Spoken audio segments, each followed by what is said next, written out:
You're 27 years old, and you've just received the promotion you've been chasing for the last 3 years. Your boss calls you into her office, smiles, and gives you the news. You should be ecstatic. But as she talks about your talent, your dedication, your well-deserved rise, you feel a chilling wave run down your spine. It's not joy, it's panic, because your first reaction, even before thanking her, is to think, how am I going to tell my mother? And then comes the second wave, more devastating. The certainty that somehow you'll need to make this achievement seem smaller, less brilliant, almost accidental. Because if you shine too brightly, something terrible will happen. You don't know exactly what, but your body knows it always has. That's the invisible mark you carry. It doesn't show up in blood tests. It has no visible scar, but it's engraved so deeply that it shapes every decision you make, every relationship you choose, every dream you allow yourself to have or not. Let's talk about what really happens when you grow up being the audience in someone else's life, when your function has always been to reflect light, never to generate your own. It starts small. It always starts small. You're 5 years old and you draw something at school. You're proud. You run home with the crumpled paper in your backpack, eager to show it. Your mother looks, but she doesn't see the drawing. She sees an opportunity. You inherited my artistic talent, she says. Or, what a shame it didn't turn out as good as the drawings I used to make at your age.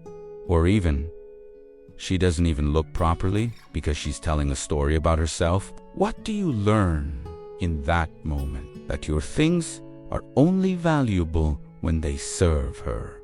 That your joy needs her approval to exist. That you, in some way, exist for her. By the age of 8, you've already developed a radar. You walk into the house and in 3 seconds you know her mood. The way she puts her cup on the counter, the angle of her shoulders, the tone she uses to say hi. You become an expert in emotional meteorology. You need to be, because if you don't read it correctly, if you don't adjust your energy to what she needs at that moment, chaos ensues. Not necessarily shouting. Sometimes it's worse. The icy silence, the withdrawal of affection, that way of making you feel like you don't exist when you displease her. At 12, 13 years old, you already understand the unwritten rules. Never outshine her, never need more than she can give, never show that something she did hurt you, never, ever have a different version of her reality. And above all, never act as if you were a separate person from her, because you are not. You are an extension, an accessory, an opportunity for her to feel good about herself when you do what she wants, and an unbearable disappointment when you dare to be something else. Society, of course, doesn't help you. On the contrary, it sees a girl who is mature for her age, responsible, so attentive to her mother. Teachers praise how centered you are, how you don't cause problems. Family members comment that you are so different from other girls, so sensitive. What no one sees is that you are disappearing. That sensitivity is hypervigilant. That maturity is giving up childhood. That you don't cause problems because you learned that your needs are the problem. You become good at 2 things that will define your adult life: pleasing and disappearing. Pleasing when you need to ensure that you are loved, accepted, that you will not be abandoned. Disappearing when your needs, emotions, or opinions begin to take up too much space. And this has a name. You learned not to truly exist. The price is invisible to those looking from the outside, but you pay it every day. Here's what neuroscience has discovered in recent years, and which finally gives a name to what you've always felt. When a child grows up in an environment where their emotional needs are consistently disregarded or used against them, the brain reorganizes itself for survival. Their nervous system enters chronic threat mode. The prefrontal cortex, responsible for knowing what you want and need, becomes underdeveloped. Meanwhile, the amygdala, the center of fear, becomes hyperactive. You develop what psychologists call external orientation. Your attention is not on yourself. It is always scanning the environment, reading faces, anticipating the needs of others, managing the emotions of others. This is what happens when your mother is a narcissist. Not in the colloquial sense of someone who takes a lot of selfies. In the clinical sense, someone with such a deep wound in their own identity that they can only feel real through the admiration, control, or use of other people. And when you are her daughter, you become the most readily available object for this use. What makes this particularly cruel is that your mother is probably not an obvious monster. She may be charismatic, she may be vulnerable, she may even be socially admired. The abuse doesn't come in the form of constant yelling or physical violence, although it can. It comes in subtle ways that make you question your own perception. She criticizes you for your own good. She invades your privacy because mothers and daughters have no secrets. She competes with you while saying she's proud. She makes you feel responsible for her emotions, and when you try to name it, she convinces you that you're ungrateful, too sensitive, making things up. That's gaslighting. And when it comes from the person who should be teaching you to trust yourself, it destroys something fundamental: your ability to believe in your own experience. Here's the part few people talk about. You develop a false self so convincing that even you believe in it. On the outside, you're functional. You might even be exceptional, professionally accomplished, beautiful, intelligent, helpful. Everyone adores you, but inside, there's a terrified child who never stopped trying to be good enough to finally be chosen, to finally be seen. Not for what you do, but for who you are. And this division between who you seem to be and who you really are creates such a deep loneliness that you can be surrounded by people and still feel like nobody knows you. Because nobody really does. You don't let them. Now you're an adult, and this pattern didn't stay in childhood. It is alive, operating silently in every area of your life, sabotaging your happiness in ways you don't always realize. In your romantic relationships, you do a strange thing.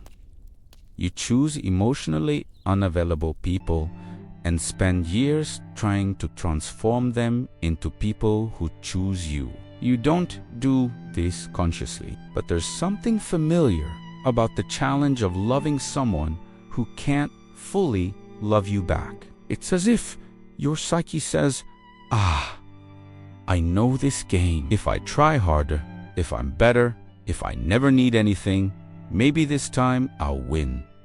But you never win because you're repeating the original dynamic, proving your worth to someone incapable of seeing it. And when you find someone genuinely available, someone who loves you without demanding that you contort yourself, you feel bored or panicked or simply nothing. Because love without suffering doesn't seem like love. It seems suspicious. You give too much. Always you're at the other person's needs before they even realize them. You're there, present, attentive, never demanding, never complaining. And you get confused when people abandon you anyway. But I did everything right. You think? Yes, you did. You were the perfect partner, but you weren't a person. And eventually, whoever is with you realizes they don't know you because you never revealed yourself. Because revealing yourself is dangerous. It's selfish. It's selfish. It's asking too much. There are times when you look at the relationship and see the painful irony. You are so busy emotionally caring for the other person that they think you have no needs. And so you recreate exactly the environment of your childhood. A place where you exist to serve emotionally, but no one asks how you really are. At work, you are exceptional. Until you're not. The pattern is always the same. You come in, you dedicate yourself intensely. You produce impressive results. Your boss loves you. Your colleagues respect you. You rise. And then something strange happens. You start to self-sabotage. You arrive late. You make mistakes in simple things. Or worse, you burn out completely. You work to exhaustion. Set no limits, say yes to everything. And eventually your body or mind shuts down. Because deep down, you don't believe you deserve success. And because shining still seems dangerous to you, there's something else. You're terrified of seeming narcissistic. So you go to the opposite extreme. You don't take credit. You minimize achievements. You deflect praise in meetings. When they present that brilliant idea that was yours, you don't correct it. It was teamwork, you say, and you're being honest. But you're also disappearing. Again. And here's the cruel paradox. You're a perfectionist, but you never feel good enough. You accomplish objectively impressive things and still feel like a fraud. Because external success doesn't heal the internal wound. That child inside you is still waiting for someone to see you and say, you are enough just for existing. Your friendships have a pattern. You're the amazing friend. The one who listens. The one who's always available. The one who solves problems. People seek you out in crises. You're proud of that. It's your identity, but there's a catch. Nobody knows what's going on with you because you don't tell them. You don't want to be a burden. You don't want to be dramatic. You don't want to take up space. So you listen, you offer support, you give advice, and you go home feeling strangely empty because the connection is one-sided. You know people deeply. They barely scratch the surface. And when you try to open up, when you finally gather the courage to share something difficult, you downplay it while you talk. It's not a big deal, but ... double quotes. I know there are people going through worse things, but ... Sorry to vent. I know you're busy. ... You ask permission to exist. And then you feel guilty for having spoken. There's also this, you attract narcissistic people. Not just romantically, in friendships too. People who need an audience, who love to talk about themselves, who use you as an unpaid therapist, but disappear when you need them. You don't understand why you always fall for it. The painful truth. You were trained for this role. You're good at it. And part of you still believes that this is your worth, to be useful to others. But the most devastated relationship of all is with yourself. You don't know who you are. Not really. You've spent so much time being what others needed that you've lost touch with your own desires, opinions, preferences. Someone asks, what do you want to do today? And you freeze. Whatever you want. It's not generosity, it's terror. Because choosing is revealing yourself. It's occupying space. It's risking someone disagreeing and then you're no longer being loved.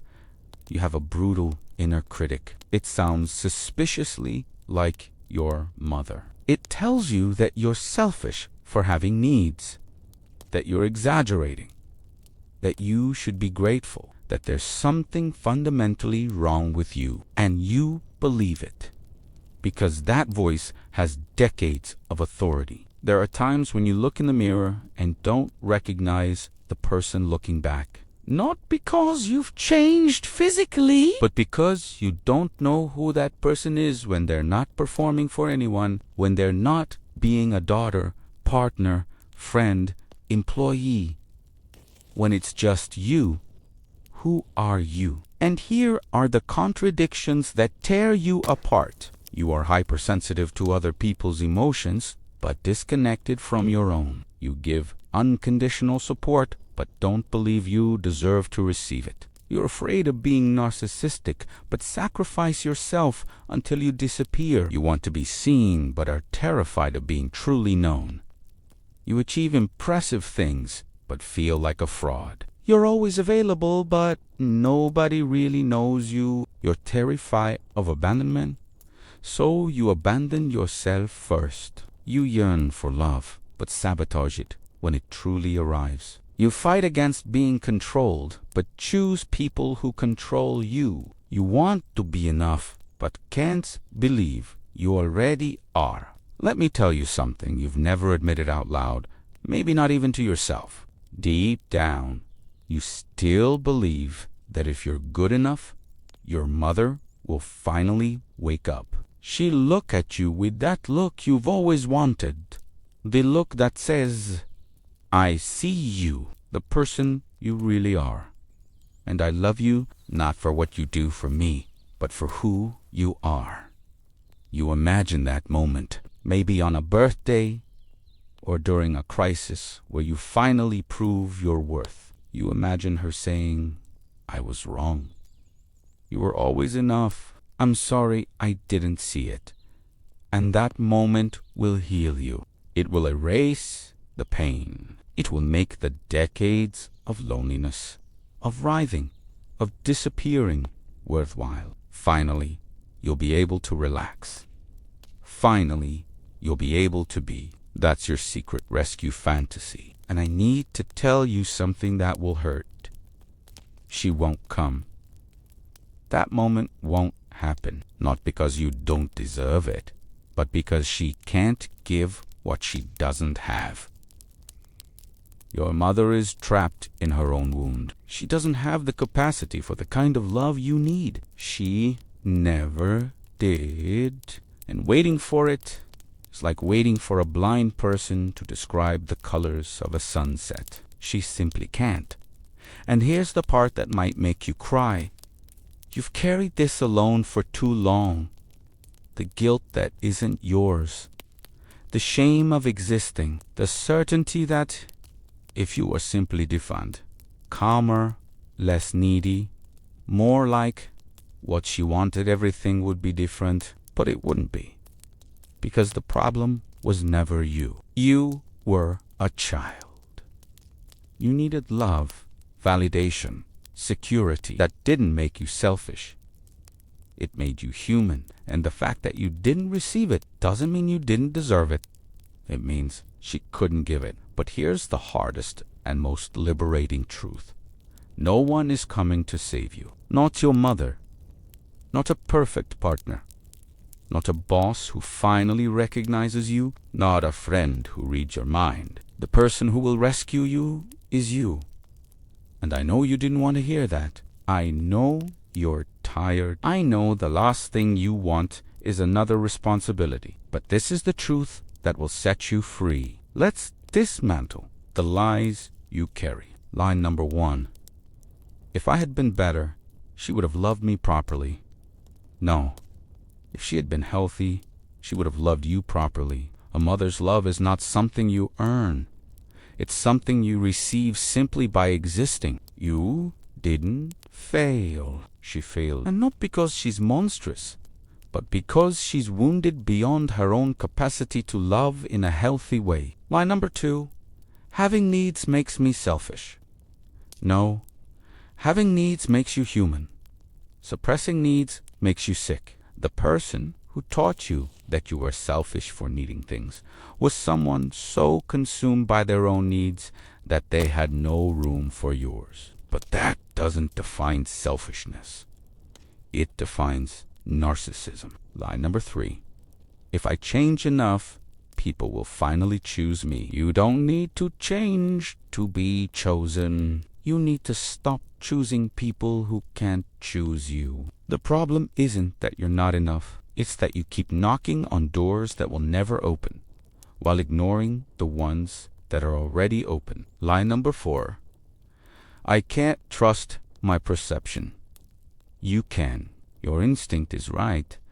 What you feel but were taught to disregard, it's real. When something seems wrong but you can't name it, it's because it is wrong. Years of gaslighting haven't erased your ability to perceive the truth.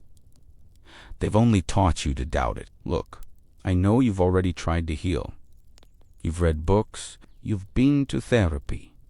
You've tried to forgive yourself, and maybe you still feel stuck. You know why? Because some approaches don't work for this specific type of wound.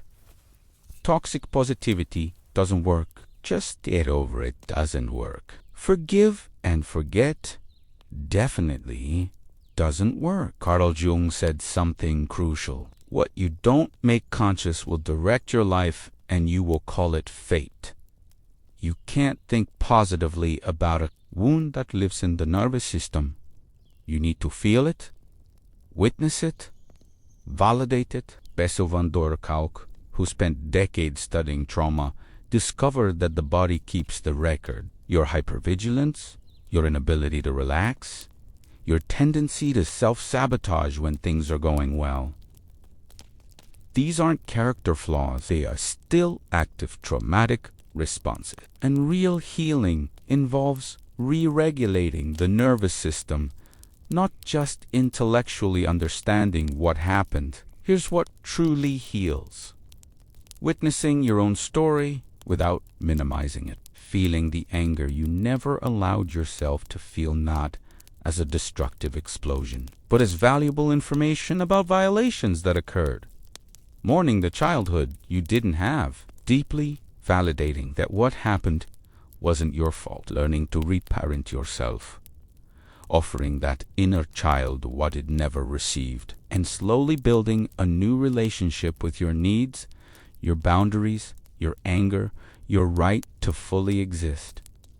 It starts with a question, and that question is surgical, specific to that wound. What do I want? Not what your mother wants. Not what will please your partner. Not what is most convenient for others. What do you genuinely want? And when the question comes, you will feel terror, because answering is an act of independent existence. It's a betrayal of the role you've always played. But do it anyway. Start small. What food do I really want to eat? What clothes do I want to wear? What movie do I want to watch? Without consulting anyone, without checking if it's right. Just choosing. Here's how you'll know you're healing. You'll be able to receive a compliment without hesitating. You'll be able to say no without exhaustively explaining. You'll notice that some friendships are draining you, and you'll choose to walk away without guilt. You'll feel angry at your mother, and you won't hate yourself for it. You'll realize you're in a relationship where you can be vulnerable, and the person doesn't use that against you. There will be days when you don't think about her. Don't worry about what she thinks. Don't feel that familiar weight. There will be moments when you'll do something you want just because you want to, and you'll realize that no one abandoned you for it, that the world hasn't ended, that you can occupy space and still be loved. And here's the biggest change. You'll realize you're no longer waiting to be saved, because you're saving yourself. And perhaps, for the first time, you will understand that the person you always needed is already here. It's you. The pattern was never the problem. It was the lack of choice. You were conditioned to function in a certain way. But conditioning is not destiny. You can learn new ways. You can develop new neural patterns. You can create a life where you are no longer performing to be loved, but being who you are, and discovering that this you, real, imperfect, needy, with limits and desires, that is already enough. Today, do something different, something small. Choose something just for you. Don't share it with anyone. Don't ask for validation. Just ... choose and do it. It can be insignificant. Buy a chocolate you want. Sit in silence without feeling guilty. Write something true that you've never said. Cancel an appointment you don't want to keep. Make a decision without consulting anyone. And when fear comes, because it will breathe, and tell that child inside you, I know it's scary. I know it seems dangerous, but this time I'm here. I'm not going to leave you. We can exist, and it's okay. You've spent your life being a satellite in someone else's orbit, but you're not a satellite. You are the sun, and it's time to shine, not to prove anything, not to gain approval, but simply because that's what suns do. They shine, and the universe rearranges itself around them. You've always been enough. You just needed someone to tell you that. And now, finally, you can be that person.